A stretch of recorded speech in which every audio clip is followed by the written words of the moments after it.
Alors les amis, comme je vous le dis tout le temps, abonnez-vous à mon Instagram, à mon Twitter et allez suivre les vidéos sur YouTube. Ça fait plaisir, ça nous donne un peu d'argent. On peut aller loin grâce à ça. Je peux vous organiser des projets, des trucs de malade les amis. Donc n'hésitez pas à suivre tous mes comptes, tout est dans la description. Et voilà quoi, cette mission je vous la donne en tant que capitaine. Je vous ordonne d'aller vous abonner. Allez, c'est parti pour la vidéo. Bonjour à tous les amis, c'est les Fitaro, bienvenue sur le Sony dans l'équipage. Alors aujourd'hui on est là pour parler d'un double chapitre, le 965 et le 966.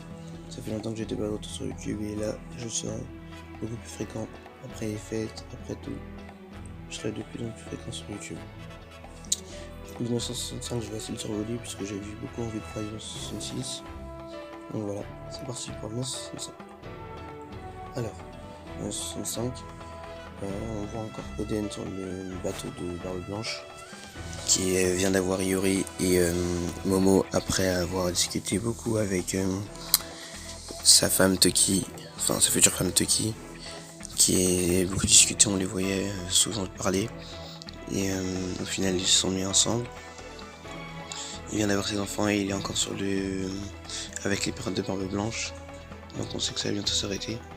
Ensuite, on va directement sur Wano, où on voit, comment il s'appelle déjà, le shogun Orochi, puis il n'est pas encore shogun, Orochi plutôt alors, qui lui par contre avait mis en place un plan pour prendre la place de du shogun, justement le père de Oden, et ce plan a été calculé de bout en bout puisqu'il avait vu une sorte d'oracle qui maîtrisait le même fruit du démon que Bonclay. Et donc, cet oracle-là lui avait prédit que dans tous les cas, il serait shogun. Et donc à ce moment-là, c'est là où il a fait son plan. On peut le voir exécuter les plans. On peut le voir avoir manipulé Oden, pourquoi il lui a pris de l'argent, pourquoi il le prenait autant, machin et tout. Et donc c'est comme ça que Orochi a confectionné son plan pour enfin pouvoir tuer et prendre la place du shogun. Et à la fin de ce chapitre, qui était assez rapide tout de même, on aperçoit l'équipage de Roger sur une île qui venait d'affronter des marines et il les avait battus assez facilement, donc voilà quoi. Donc maintenant on peut passer au 966 qui nous ramène directement juste après, justement après avoir vu l'équipage de Roger. On a Oden Kozuki qui se dirige tout droit vers eux. Oui, parce qu'il venait de les voir, l'équipage de Barbe Blanche, il passait juste à côté. Il se dirige tout droit vers eux et son équipage lui dit non mais non Oden, fais gaffe, même l'équipage de Roger et machin et tout. Mais lui il s'en fout. Et donc là t'as Rayleigh et Skopper-Gaben avec une classe qui disent ouais bon, on l'arrête et tout. Et donc t'as là Roger qui court à la Luffy qui est un peu avec le même tempérament, qui fait style ouais j'ai pas envie de baisser mes meilleurs hommes. Donc on voit encore que c'est les deux meilleurs de l'équipage. Mais il vient de nous le redire, pour nous l'affirmer encore plus. Et donc là, il approche et voilà quoi. Il échange un coup d'épée carrément avec Oden, même si c'est plutôt, comment dire, c'est plutôt Roger qui le fait valser. Parce que Oden n'a même pas eu le temps de toucher et bam, Roger le fait valser, incroyable Roger. Et à ce moment-là, t'as Newgate, Barbe Blanche, qui vient justement à la place de Oden pour sauver son Akama. Il vient confronter Roger. Et là ils échangent un coup, mais ils ne se touchent même pas. Et tu vois l'île qui tremble, leur Aki qui est en feu. C'est un truc de malade. Et c'est les premières fois qu'on voit quand même Roger s'affronter. Mais le combat s'arrêtera là puisque on nous fera une sorte d'ellipse. Car leur combat durera 3 jours et 3 nuits. Donc 4 jours après on revient.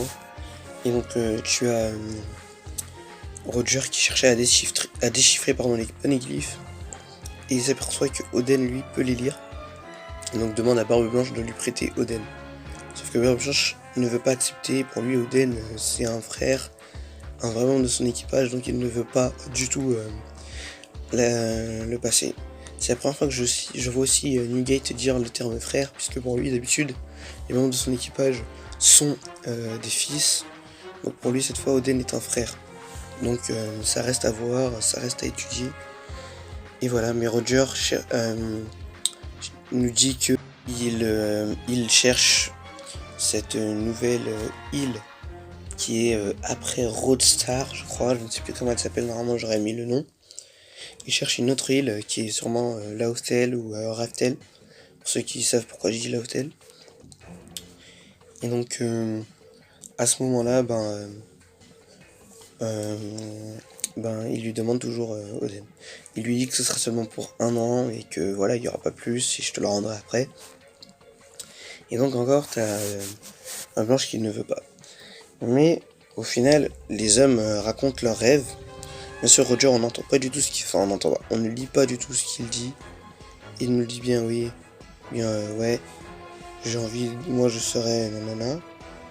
Et donc t'as Barbe Blanche et Oden qui sont choqués et qui rigolent, et c'est la même case que celle que Luffy, Ace et Sabo avaient, où Luffy disait aussi que il voulait devenir le roi des pirates, enfin même si on ne l'avait pas lu. Sabo et Ace choqués, puis après ils se marrent. C'est pareil dans les deux cas. Donc on peut essayer de se dire pourquoi pas une trinité entre ces trois-là, qui ferait comme des frères aussi, un peu comme Sabo et Luffy et Ace. Donc ça reste encore à voir. Et donc ce chapitre se termine un peu comme ça, où Oden a pu rejoindre l'équipage justement de comment ça s'appelle, de Roger. Et puis on voit que Roger lui avait donné tous les trésors à Barbe Blanche et les vivres, mais à un moment on voit Barbe Blanche qui est dans la même case où il se tenait la tête pour dire que non, avec la famille qui l'intéressait. Il nous parle encore de famille en disant de rendre les vivres à Roger, sinon les enfants de Oden et sa femme ne pourront pas manger, et donc voilà. Il leur donne carrément à ces hommes de leur rendre. Et donc à ce moment-là, on voit encore Oden qui directement n'est pas apprécié par l'équipage de Roger. Ça nous fait un peu une Robin quand elle arrive sur l'équipage de Luffy. En mode les Shanks et machin, ils disent ouais mais tu crois qu'on va t'accepter comme ça, faudra faire tes preuves, machin et tout. Et tout après tu vois qu'au final bah oui, Oden est apprécié par cet équipage et deviendra même un membre à part entière en seulement 1 an. Voilà, donc ça reste à voir et je pense qu'on continuera à nous montrer comment ça va se passer. On le voit aussi, par contre, je l'ai oublié de le dire, Roger, on le voit sur l'île Céleste avec la cloche de Shangia et tout le reste. Tout ce qu'on avait vu avec l'équipage de Luffy, on le revoit ici avec Roger. Et à ce moment-là, on voit comment Roger avait écrit son poneglyph justement. C'était Oden qui lui avait inscrit et lui avait fait le poneglyph qu'il a laissé sur l'île Céleste et que Robin nous avait lu. Donc voilà, ce chapitre se termine ici. Comme je vous ai dit pour la vidéo que tout le monde attendait que je devais faire sur les faits de One Piece, elle arrive en fin d'année. Donc là j'ai une date, c'est vraiment en fin d'année, et si c'est pas en fin d'année, ce sera normalement le 1er ou le 2 janvier. Donc voilà, normalement elle arrive en fin d'année ou en début d'année 2019. Donc si je l'ai pas faite pour la fin d'année, je vous dis bonne année à vous. Cette année qui m'a apporté cette révélation d'avoir fait des vidéos sur One Piece. Donc je vous remercie pour les abonnés qui suivent. Et les autres, n'oubliez pas de partager, comme je vous l'ai dit au début, ça fait plus. Je vous remercie, à bientôt sur le Sunny. Ciao.